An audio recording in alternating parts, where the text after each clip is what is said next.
Nuestro programa de esta noche está dedicado a Barcelona y el modernismo. El modernismo, apuntaba Juan Ramón Jiménez, no fue solamente una tendencia literaria. El modernismo fue una tendencia general. Alcanzó a todo. Para el gran poeta fue un movimiento de entusiasmo y libertad hacia la belleza.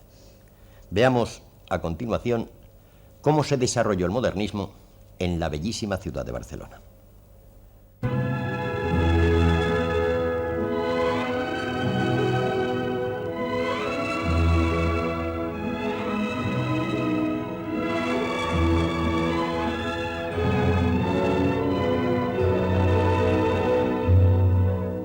Barcelona, 1888. Gracias al impulso del alcalde Rius y Taulet y al concurso fundamental de la iniciativa privada, Barcelona conoce un momento de esplendor con la primera exposición universal. En aquel momento Alfonso XIII tenía 2 años y en brazos de la reina regente, su madre, doña María Cristina, inauguró simbólicamente el certamen. ¿Acaso sin tener conciencia de ello, los patricios de aquella generación daban paso a una nueva Barcelona y a un nuevo estilo que conoceremos más tarde con el nombre de modernismo?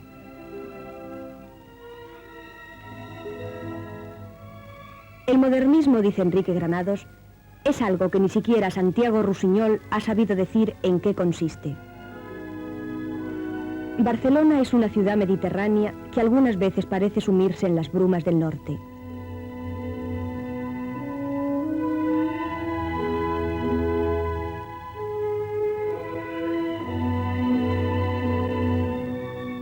A lo largo de todo el siglo XIX, una clase en desarrollo, la burguesía, acaba por afianzarse definitivamente a medida que los viejos telares van siendo reemplazados por ingenios mecánicos movidos por el vapor.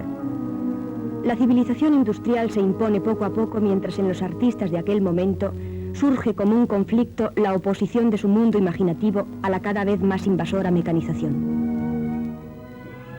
Las tendencias europeas, que se generalizarían con el nombre de Modern Style, cristalizan en Barcelona bajo formas originales y de una extraordinaria importancia. Sus ingredientes fueron muchos y muy distintos, a veces incluso contradictorios. En realidad, fue una suma de corrientes que perdieron su significación propia para adoptar un punto de vista que conviniera al país.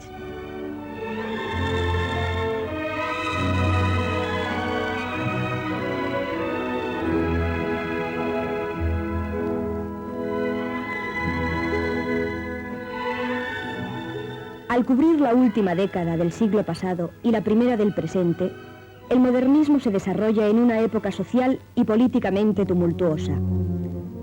Primeras apariciones del movimiento anarquista, reivindicaciones laborales, guerra de Cuba, procesos contra los anarquistas. Los intelectuales han descubierto el naturalismo francés y el simbolismo nórdico, Ricardo Wagner y César Franck.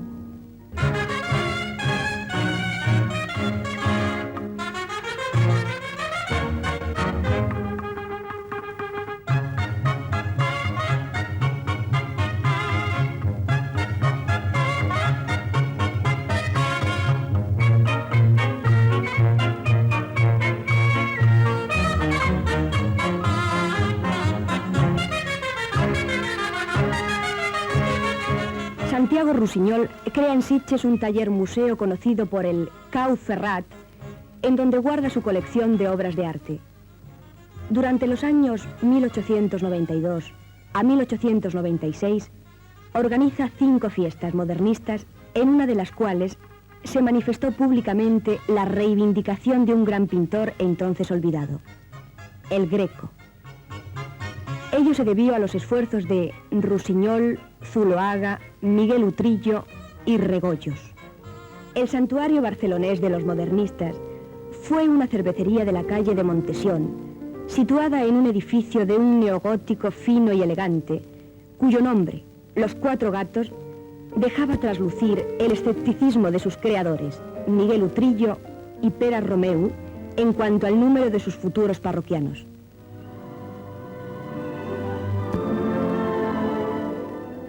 Los arquitectos modernistas, bajo el común denominador del amor a la naturaleza y a la vida, buscaron principalmente el uso de las formas naturales en un sentido a la vez funcional y expresivo. El más grande de todos ellos, Antonio Gaudí, fiel a su aspiración simbolista y a su gusto por el progreso, reacciona contra el neoclasicismo en defensa de la libertad vital.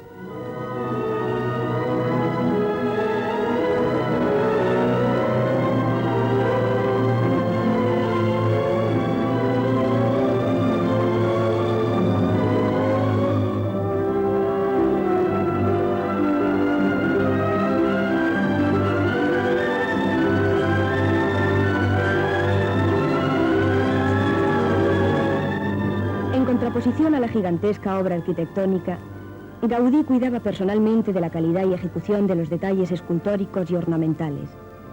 El modernismo es el estilo de los últimos artesanos.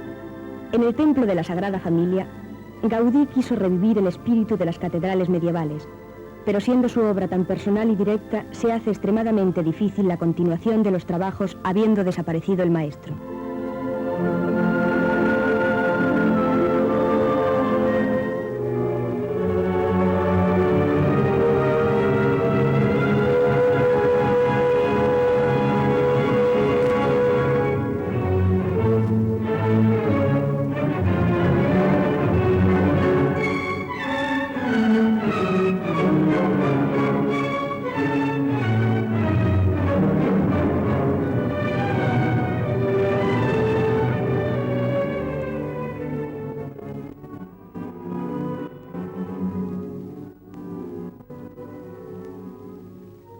Más joven que Gaudí y que Domènech y Muntaner, José Puig y Cadafal se sitúa en cierto modo en el ciclo del primero. Representa más que ningún otro de sus colegas la vertiente neogótica del modernismo. La ilustración corpórea de un cuento de hadas o la traducción tal vez pintoresca de una casa burguesa de Flandes constituyen las dos obras más importantes que legó a la ciudad de Barcelona.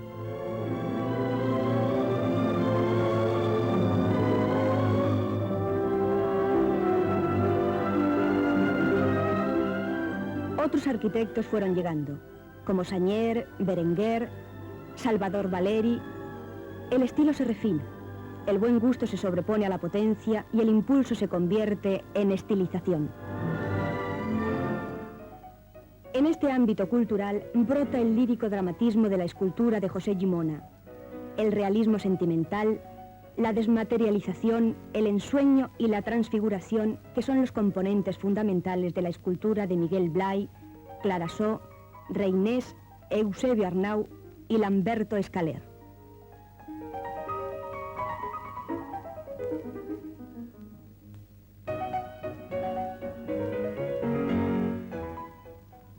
En 1889, Rossinyol y Casas exponen en la Sala Parés sus primeras obras realizadas en París. Es un punto de partida. En el ambiente de anecdótico naturalismo y de los últimos cuadros de historia que dominaban la pintura catalana, la nueva forma de ver la vida y el uso de una paleta gris y ajenjo chocó con el gusto del momento. Esto abrió la puerta a una inquieta juventud que culmina en dos figuras gigantescas, Isidro Nonel y Pablo Picasso. Nonel decía: yo pinto y basta. Y realmente sus cretinos de Boí, sus gitanas y ese mundo suyo personal y su manera de pintarlo, basta con verlo.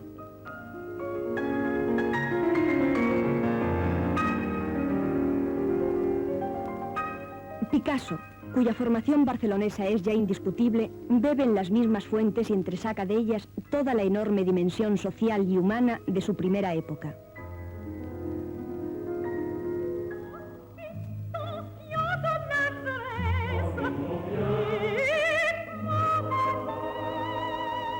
Noche de ópera en el Liceo. Reunión brillante de un mundo intelectual y mundano que nos abre las puertas de la pintura elegante de Ramón Casas.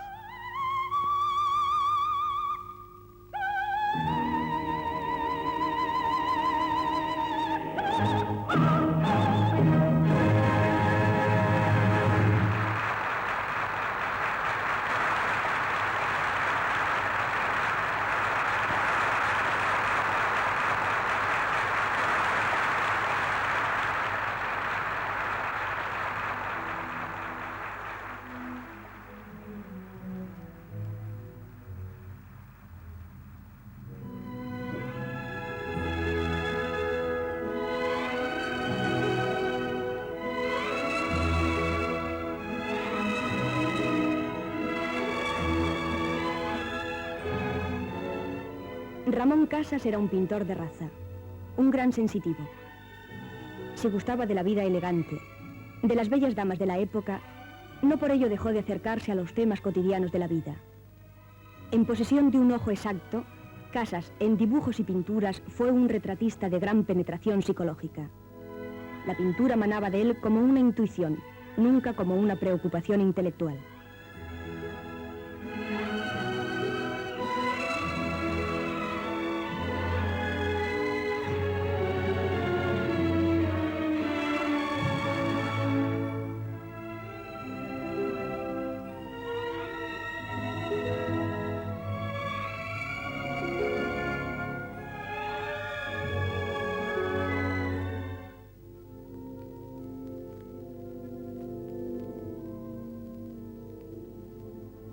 El aspecto mundano de la pintura de Casas comporta la aparición de un dandismo que salta de las calles elegantes de los barrios residenciales a la pintura, a la escultura, a la ilustración, a los bibelots exquisitos y preciosistas. Modernismo en los interiores, en los muebles, las joyas, en las escenografías, en el espectáculo, en las revistas ilustradas.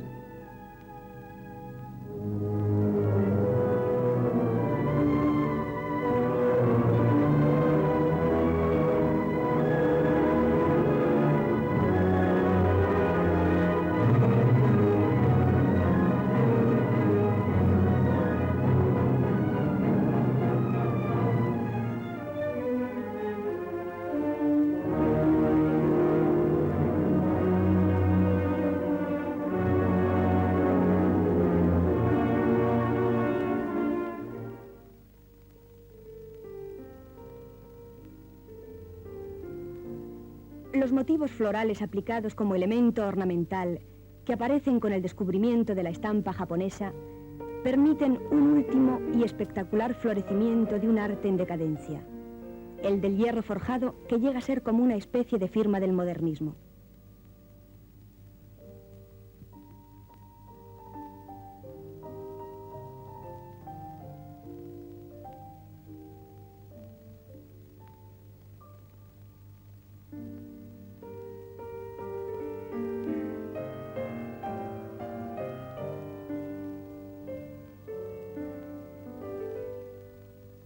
Cuando Luis Masriera descubre la técnica del esmalte traslúcido y expone en sus escaparates las primeras joyas del nuevo estilo, la multitud congregada ante la tienda fue tal que se hizo necesario llamar a un destacamento de la Guardia Municipal para dispersarla.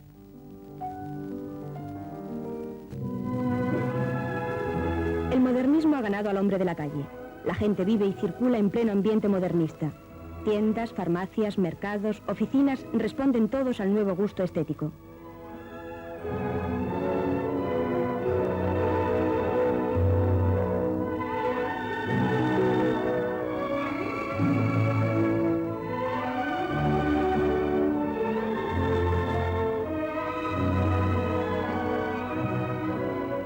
Es el momento en que la moda salta a la calle a través de las revistas ilustradas, e incluso los grandes cotidianos como La Vanguardia incluyen páginas para la mujer.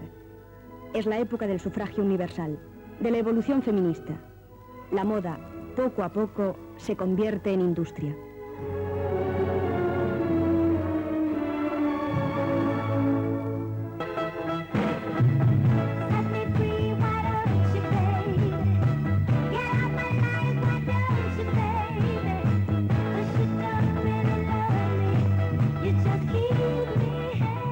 Ahora, poco a poco, con el concurso de una juventud que no difiere mucho de la que tanto preocupaba a Eugenio d'Ors, quizás consigamos evitar que se destrocen algunas de las grandes obras de esta época tan fundamental en la cultura barcelonesa, y que el modernismo sea visto con menos ironía, con menos falsa nostalgia y con un poco más de seriedad. Nuestros invitados de esta noche para hablar sobre Barcelona y el modernismo son Rafael Santos Torroella, escritor, poeta, crítico de arte, profesor de la Escuela Superior de Bellas Artes de San Jorge de Barcelona. Fernando Chueca Goitia, arquitecto perteneciente a las Academias de la Historia y de Bellas Artes. Y Juan Basegoda Nonel, arquitecto y secretario de la Academia de Bellas Artes de San Jorge, también de Barcelona. Querido Fernando, ¿qué es el modernismo? Mira, Rafael, esta es una pregunta que es muy difícil de decir en pocas palabras. Yo recuerdo una expresión de Siegfried Gideon que decía que el modernismo era un intermezzo entre el siglo XIX y el siglo XX.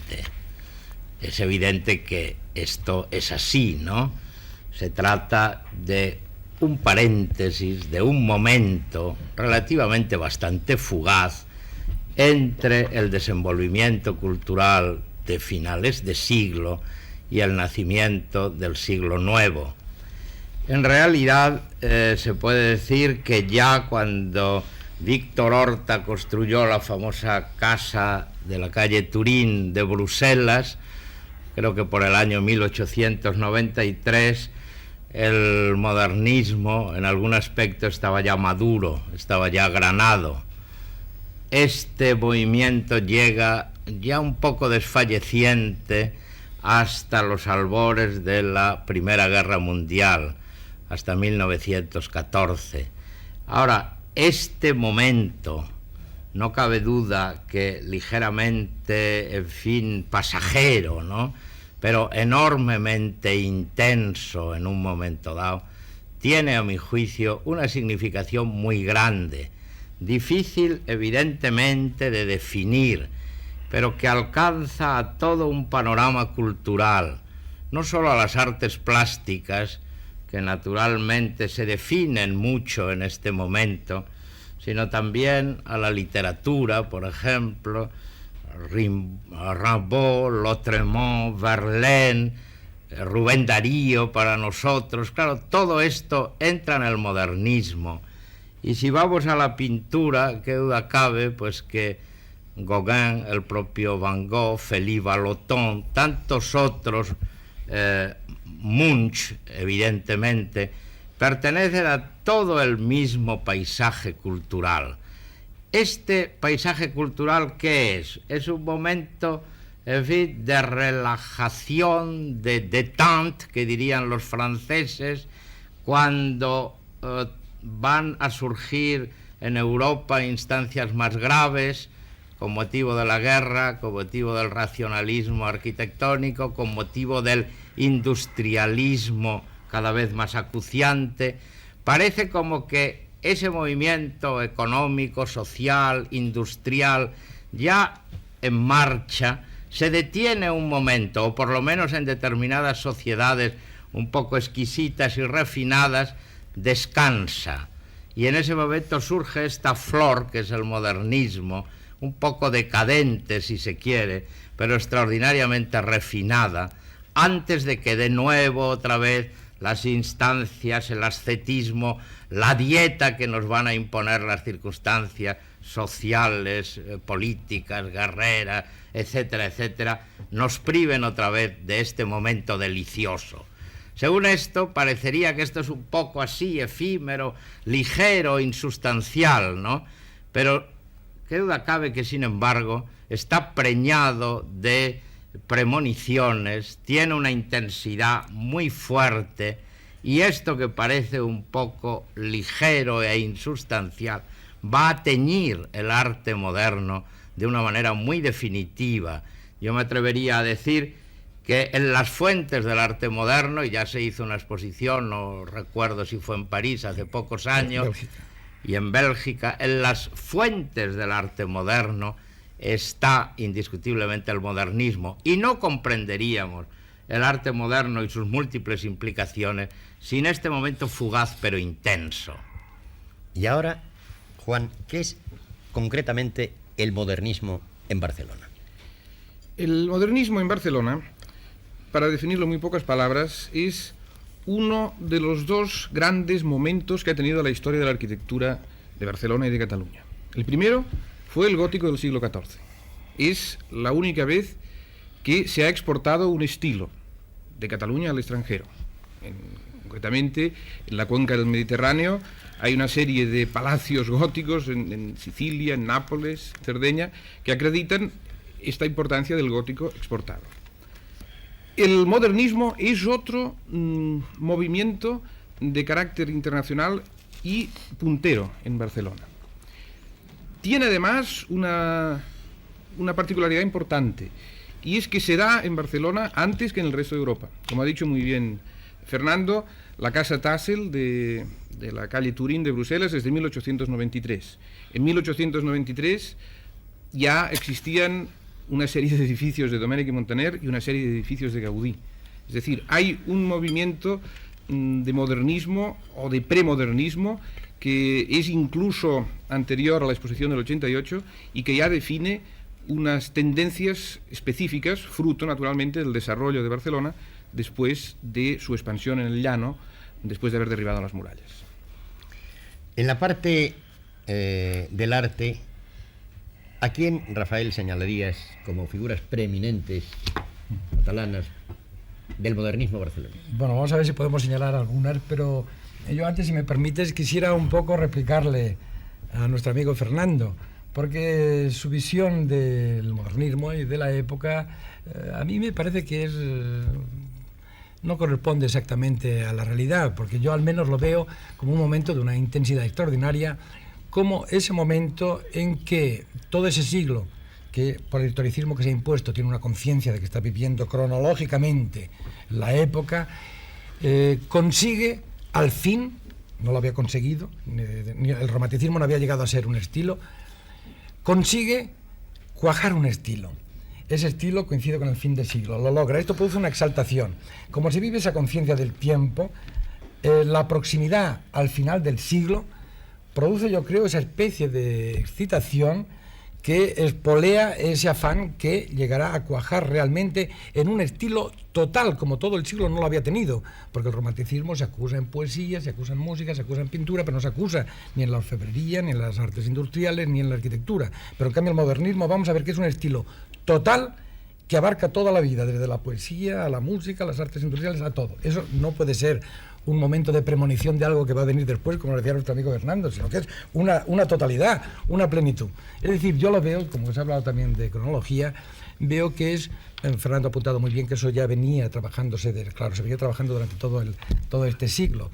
Un gran crítico catalán, Joan Sachs, pintor también, comprendía el modernismo entre lo que él llamaba las dos guerras franco-prusianas, la del 70 y la del 14, porque también no dejó de ser otra guerra franco-prusiana. Efectivamente, hay ese lapso donde al final cuaja un estilo con amplitud, con coherencia, que es lo que conocemos entre nosotros como el modernismo. Y para lo que me preguntas, con respecto a pintura y escultura, efectivamente, en ese lapso entre la guerra del 70 y la del 14, casi se puede decir que cuanto se produce en pintura y escultura está teñido de modernismo en Cataluña. Incluso están teñidos, como ha sucedido siempre en todos los estilos, aquellos mismos que parecen quererse oponer a ese estilo. Ahora, para elegir unas figuras representativas sería un poco difícil, porque hay muchos, ya digo, son casi todos. En escultura tenemos, a veces se olvidan los Llimona, el pintor y el escultor, bueno, el escultor solo, en este caso refiriéndose a escultura. Tenemos a Roy Soler, el autor, que es una figura muy representativa, porque para Barcelona, por lo menos, pues es el autor de la famosa Dama del Paraguas, que incluso se utiliza como emblema de la ciudad. Pero tenemos toda una primera fase de Gargallo con obras interesantísimas, además con doble interés por su colaboración con los arquitectos, lo mismo que les va a suceder a Miquel Blay. Y también por esa colaboración entre la escultura y la ornamentación, una figura para mí singularísima, cuyo centenario se va a celebrar en breve, me parece que es el año que viene, es Lamberto Escaler. En cuanto a pintura, nos sucede lo mismo. Quizá los más representativos podrían ser Casas, Rossinyol, puesto que ellos, Rossinyol, inician las fiestas modernistas de Sitges, pero en general todos los pintores, y casi todos que pasan por los Quatre Gats, están imbuidos de modernismo y cualquiera de ellos puede ser representativo. Ahora bien, si a mí se me dijera de elegir una figura que representara, yo quizá en pintura, puesto que hay tantos modernismos como pintores participan en ese movimiento, quizá, aunque parezca extraño, elegiría a Picasso. Porque Picasso conocemos toda la obra posterior, pero Picasso tiene un arranque modernista que él vive muy intensamente en en Barcelona y que precisamente creo que interesa desde ese punto representativo, por lo mismo que después va a continuar en otro estilo diferente, lo que, como decía Fernando, se inicia ahí con el modernismo. Y quizá en escultura me gustaría también poner a Gargallo, puesto que después también va a suceder el mismo fenómeno que con Picasso.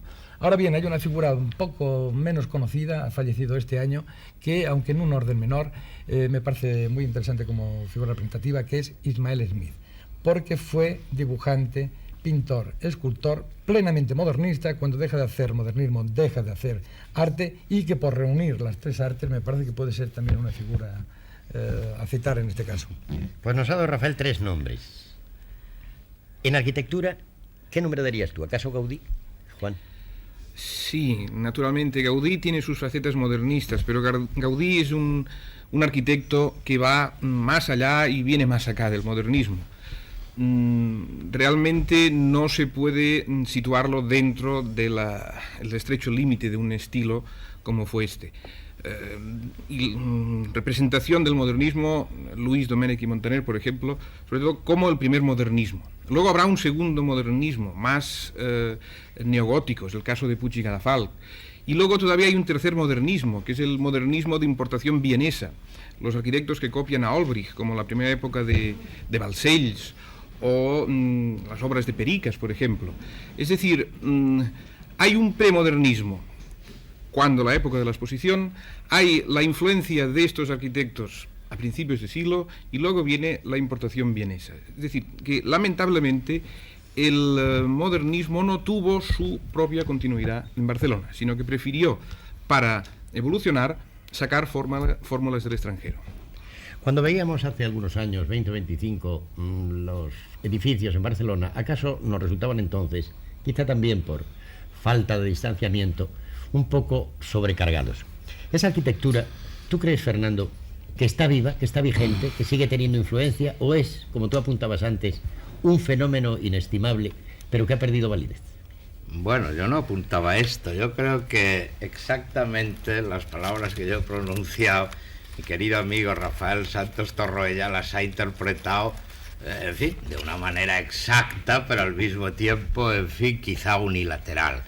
Yo he dicho que el modernismo para mí representaba un movimiento reducido en el ámbito cronológico. Lo que no he dicho en ningún momento es que esto no fuera algo maduro, granado y conseguido. Utilizaba esta misma palabra, un movimiento que ya había granado cuando Víctor Horta realizó la obra quizá más representativa en ciertos aspectos.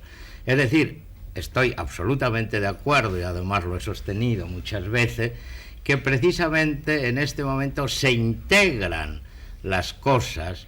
Si consideramos que el estilo, y nos meteríamos ya en unas definiciones, en fin, teóricas bastante complicadas, si entendemos por el estilo la integración unitaria de manifestaciones en todos los órdenes y ámbitos de la creación, es evidente que, no cabe duda, que el modernismo integra extraordinariamente. Es decir, el modernismo es una visión unitaria de las cosas.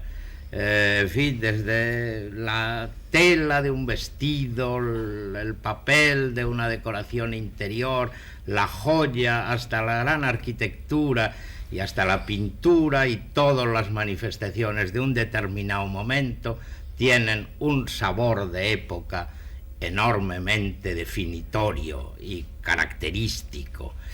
Ahora, es que, por otra parte, ¿en qué medida esto es intenso sí, pero profundo, proyectivo, largo de alcance? ¿En qué medida esto es algo que está lleno de premoniciones que van a madurar en otras cosas? Todo esto son una serie de problemas que se presentan, porque qué duda cabe que también el modernismo, en cuanto tal, deja pensar, o tiene ya en germen, una posibilidad que es el surrealismo.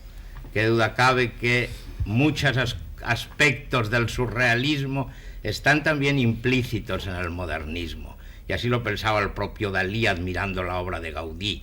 etcétera, etcétera. Ahora, esa proyección, que es lo que tú ahora, Rafael, me preguntas especialmente, esa proyección, esas posibilidades de futuro. Y en arquitectura sobre todo. Y en arquitectura sobre todo, pues mira, son difíciles también de considerar. Qué duda cabe que ha habido un momento en que la arquitectura, detrás de la dieta de la Bauhaus y del funcionalismo estricto, ha buscado unas ciertas, en fin, desvíos o renuncias o novedades, ha buscado algo diferente, no cabe duda, que le ha llevado hacia la arquitectura orgánica, hacia las formas un poco blandas, naturalistas, de epitelios fluidos, que evidentemente se han concretado en algunas estructuras, como las estructuras de Candela o las estructuras de algunos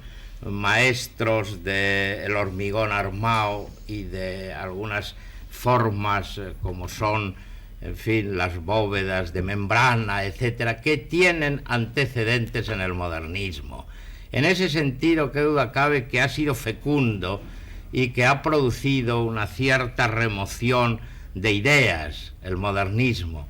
Ahora, si me preguntas si en este momento, porque yo quisiera un poco separarlo, que el modernismo puede ser moda en una manifestación un poco circunstancial, otra vez efímera, de un neomodernismo pop, pudiéramos decir, que ha tomado cierta carta de naturaleza hace 3 o 4 años en algunas decoraciones de interiores y en algunas decoraciones de negocios o de establecimientos de determinado género, de carteles, de enseñas publicitarias, etcétera, etcétera. Ahora, eso tiene profundidad, tiene futuro, esto ya no lo sé. Los arquitectos también japoneses, ha habido algún grupo de arquitectos japoneses que se ha sentido muy interesado por Gaudí, y ha habido, yo no recuerdo el nombre de alguno, que ha repetido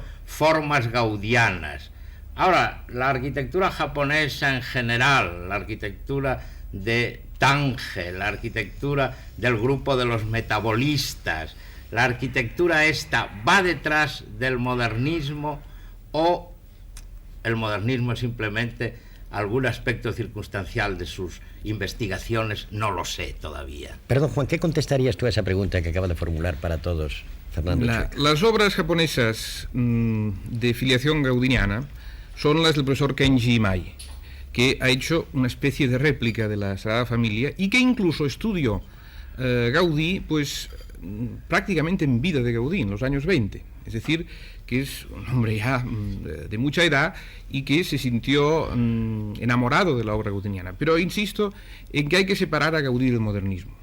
Gaudí puede tener una influencia en la arquitectura actual. El modernismo, en el fondo, es algo como una cohetería, como un poco fuegos artificiales. Es muy bonito, muy agradable, pero realmente no tiene una filosofía detrás. He hablado de 2 estilos en Cataluña, el gótico y el modernista.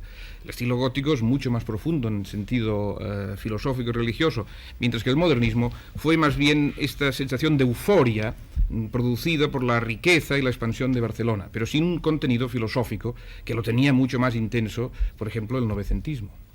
¿Lo fue también Rafael en pintura y en escultura? ¿No tuvo la pintura y la escultura catalana del modernismo una filosofía implícita, por supuesto? Lo que había, yo creo, eran unas ideas generales. No olvidemos que en el modernismo está en curso todo ese movimiento que se conoce con el nombre del simbolismo en estética en general, que es una reacción contra el naturalismo. Y hay toda una corriente de ideas. Sabido es que en la corriente de pensamiento el que más influye, y concretamente en Cataluña mucho, es Federico Nietzsche. Es decir, que casi todos los artistas en esa época conocen, muy tempranamente en Cataluña se traduce a Nietzsche, es decir, que la mayoría de los artistas lo conocían. Es decir, que hay un sustrato de pensamiento, efectivamente. Ahora bien, hay una componente siempre en el arte catalán que yo creo que muchas veces se olvida, que es el polo opuesto. Podría decirse que es un tópico con la palabra saint. Es muy curioso que pintores que pueden considerarse representativos del modernismo, como Casas, por ejemplo, es un antirretórico completo, él busca la simplicidad. Otro pintor también representativo es Nonell. Nonell es la famosa frase tan conocida: yo pinto y basta. Parece que con ello quiere renunciar a cualquier sustrato ideológico o a cualquier devaneo literario, a tenerse pura y simplemente a la pintura. Desde luego en Cataluña, aparte de esta especie de germanismo que influye tanto en el modernismo y al cual ha sido siempre muy afín, hay también la otra componente mediterránea de la simplicidad del diálogo equilibrado con la naturaleza. Por lo tanto, yo creo que no se debe esto olvidar, que hay estas dos fases, ¿verdad? Junto a esta gran arquitectura hay lo que ya ha podido subsistir de los maestros de obras catalanes, que yo creo que realizaron una labor arquitectónica extraordinaria dentro de una cosa muy mediterránea de simplicidad, de antirretórica, ¿eh? Pues muchas gracias, Fernando Chueca, Rafael Santos Torroella, Juan Basegoda, por vuestra presencia aquí. Señoras y señores, muy buenas noches.